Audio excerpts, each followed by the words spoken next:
സാറേ, സിന്ധു നദീജല കരാർ ഇപ്പോൾ നമ്മൾ റദ്ദാക്കി. ഇതിനിടയിൽ തന്നെ പാകിസ്ഥാൻ ഭാഗത്ത് അവർ വലിയൊരു ഡാം നിർമ്മിക്കുന്ന പ്രോജക്റ്റുമായിട്ട് മുന്നോട്ട് പോകുന്നു.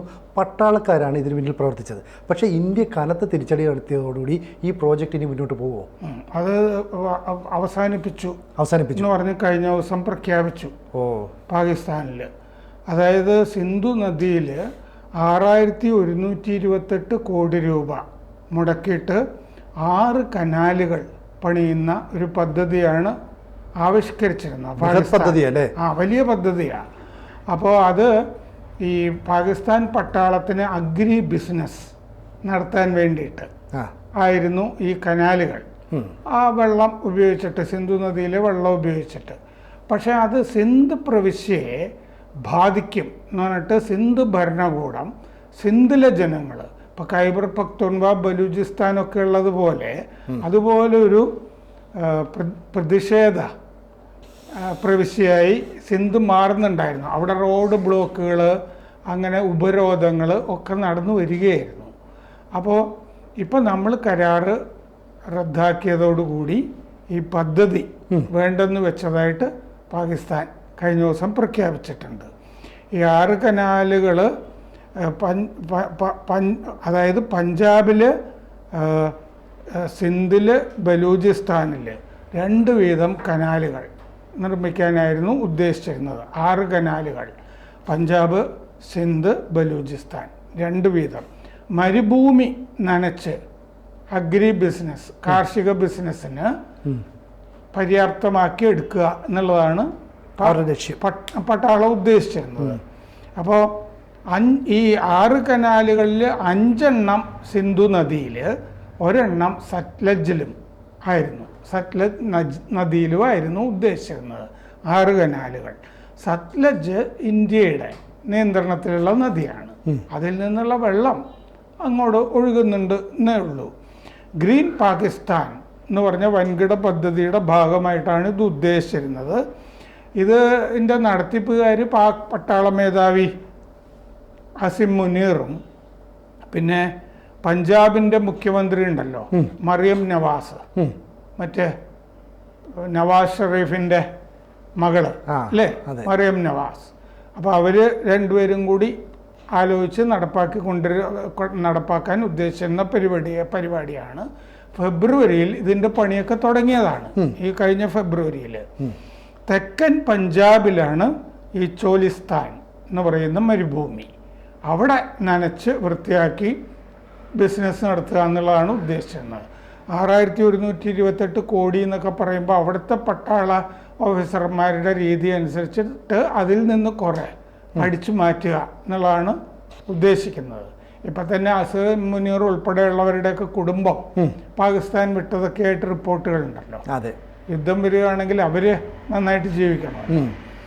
അപ്പോൾ ഇങ്ങനെ ഈ പദ്ധതി നടപ്പാക്കുമ്പോൾ സിന്ധിൽ ജലക്ഷാമം വരും എന്നുള്ളതാണ്, വരൾച്ച തുടങ്ങിയ സംഭവങ്ങളൊക്കെ അവിടെ ഉണ്ടാകും എന്നുള്ളതാണ് സിന്ധ് ഭരണകൂടം പറഞ്ഞുകൊണ്ടിരുന്നത്. മാർച്ചിൽ സിന്ധ് നിയമസഭ പ്രമേയം പാസാക്കി. മറ്റേ പാകിസ്ഥാൻ പീപ്പിൾസ് പാർട്ടി അതിനെ എതിർക്കുകയും ചെയ്തിരുന്നു. അവിടെ ഒരു സഖ്യകക്ഷിയാണ് ഭരണം നടത്തുന്നത്, അവർ എതിരായിരുന്നു. സിന്ധിൽ ഈ 1991 അവിടെ ഒരു ആഭ്യന്തര ജലകരാർ ഉണ്ടായിരുന്നു. ആ ആഭ്യന്തര ജലകരാറിന്റെ ലംഘനമാണിതെന്ന് സിന്ധ് പ്രവിശ്യ വാദിച്ചുകൊണ്ടിരുന്നു. പ്രവിശ്യകളിൽ വെള്ളം തുല്യ വിതരണം നടത്തണമല്ലോ, അതാണ് ആഭ്യന്തര കരാറിൽ പറഞ്ഞിരുന്നത്. അങ്ങനെ ആയിരുന്നില്ല സംഭവം. സിന്ധിന് 40-45% ആണ് കൊടുത്തിരുന്നത്. അപ്പോൾ വാർഷിക ദൗർലഭ്യം, ജലക്ഷാമം സിന്ധ് നേരിട്ടുകൊണ്ടിരുന്നു. പഞ്ചാബിന്റെ ഏകപക്ഷീയ കനാൽ നിർമ്മാണമായിരുന്നു ഇത് എന്ന് സിന്ധു പറഞ്ഞു. ഇത് ഫെഡറൽ നിയമങ്ങൾക്ക് വിരുദ്ധമാണ് എന്ന് സിന്ധു പറഞ്ഞിരുന്നു. കാരണം മറിയം നവാസ് വലിയ പവർഫുൾ ആണല്ലോ, ഭരണകുടുംബമാണല്ലോ. ഇപ്പൊ ഷഹബാസ് ഷെറീഫിന്റെ കുടുംബം തന്നെയാണല്ലോ അത്, പ്രധാനമന്ത്രി നവാസ് ഷെറീഫിന്റെ സഹോദരനാണല്ലോ ഷഹബാസ് ഷെറീഫ്. അപ്പോൾ പ്രവിശ്യകളിൽ തുല്യ വിതരണം വേണം എന്ന് മറ്റേ സിന്ധ് പ്രവിശ്യ വാദിച്ചു. സിന്ധു നദീതടത്തിലെ ലക്ഷക്കണക്കിന് ആളുകളുടെ ഉപജീവന മാർഗം കർഷകരുടെ അടഞ്ഞു പോകും ഈ കനാൽ പദ്ധതി വന്നാൽ എന്നും സിന്ധു വാദിച്ചുകൊണ്ടിരുന്നു. അപ്പോൾ ഈ കഴിഞ്ഞ ദിവസം ഇന്ത്യ കരാർ പിൻവലിച്ചതുകൊണ്ട് ഇനി കനാൽ പദ്ധതി ഇല്ല എന്ന് തീരുമാനിച്ചിട്ടുണ്ട്. അത് മറ്റേ ഷഹബാസ് ഷെറീഫും ബിലാവൽ ഭൂട്ടോയും കൂടിയാണ് ആ പ്രഖ്യാപനം നടത്തിയിരിക്കുന്നത്. ബിലാവൽ ഭൂട്ടോ സഖ്യകക്ഷി ഇവിടുത്തെ ഈ ഏകോപന സമിതി എന്ന് പറയില്ലേ, ഇടതുപക്ഷ ഏകോപന സമിതി, അങ്ങനെ അവിടുത്തെ സഖ്യകക്ഷികളുടെ ഏകോപന സമിതി അധ്യക്ഷനാണ് ബിലാവൽ ഭൂട്ടോ. അവർ രണ്ടുപേരും കൂടി പ്രഖ്യാപിച്ചു. അപ്പോൾ നമ്മളൊരു പണി കൊടുത്തതിൻ്റെ ആദ്യത്തെ അടി കിട്ടി അവിടെ. May 2 council of common interest എന്ന് പറഞ്ഞിട്ടൊരു കൗൺസിൽ ഉണ്ട് അവിടെ, പൊതു താല്പര്യ സമിതി എന്ന് പറയാം. അത് മെയ് 2 ഈ വിഷയം കുറച്ചുകൂടി വിശദമായിട്ട് ചർച്ച ചെയ്യും എന്നവരറിയിച്ചിട്ടുമുണ്ട്.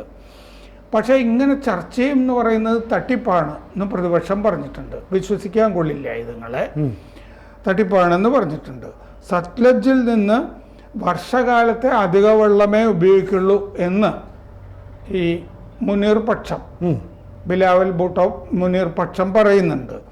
സത്ലജിൽ നിന്ന് വർഷകാലത്ത് അധിക വെള്ളം ഒഴുകി കിട്ടുമല്ലോ, അതാണ് ഞങ്ങൾ ഈ കനാൽ പദ്ധതിക്ക് ഉപയോഗിക്കുക എന്നവർ വിശദീകരിക്കുന്നുണ്ട്. അത് വിശ്വസിക്കുന്നില്ല ആരും.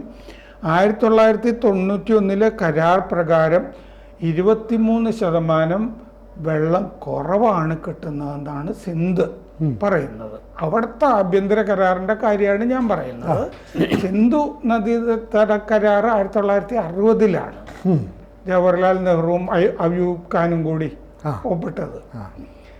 സിന്ധു കരാർ എന്ന് പറയുന്നത് രവി, ബിയാസ്, സത്ലജ്, ആ കിഴക്കൻ നദികൾ ഇന്ത്യക്ക് 1991 അവിടുത്തെ ആഭ്യന്തര കരാർ പ്രകാരം പഞ്ചാബിന് 55.94% MAF മീൻ ആനുവൽ ഫ്ലോ കിട്ടും എന്നാണ്.